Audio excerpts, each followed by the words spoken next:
Bonsoir. Les informations. La STC, Seychelles Trading Company, affirme viser la baisse des prix des denrées essentielles d'ici l'année prochaine s'il n'y a aucun obstacle majeur pouvant affecter l'économie mondiale. La STC célèbre cette année 15 ans d'existence.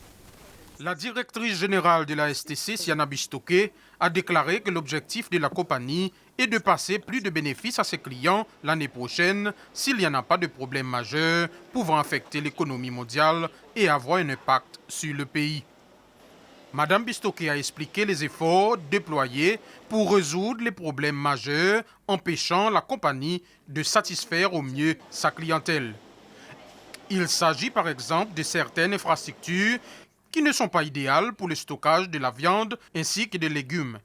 La directrice générale de STC, accompagnée de son directeur général adjoint, David Jean-Baptiste, présentait le bilan du travail que leur compagnie effectuait pour améliorer le service ainsi que la façon de baisser le prix des denrées que le client achète. Le président de la République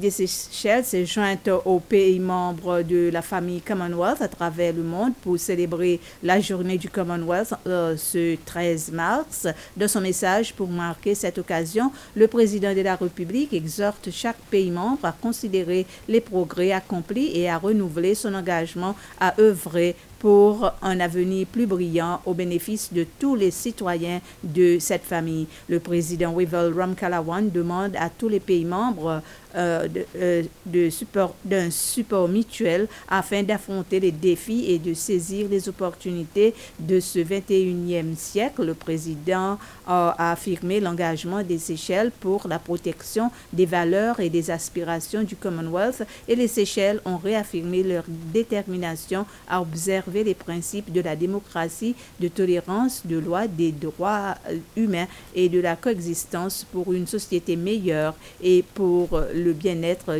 de nos peuples.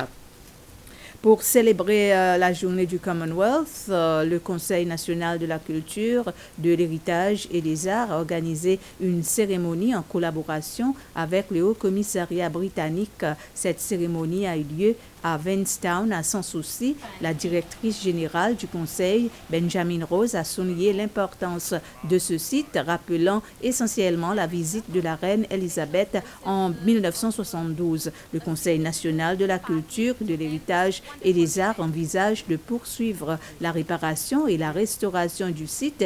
Il collabore avec le Haut Commissariat britannique pour obtenir des informations sur les esclaves libérés qui vivaient et qui sont morts à Vanstown. Le Conseil a entrepris des démarches en vue de la déclarer comme un site de l'héritage mondial par l'UNESCO. Étaient également présents à cette cérémonie des vétérans séchellois de l'armée britannique ainsi que des élèves membres du club L'héritage de l'école secondaire de Plaisance.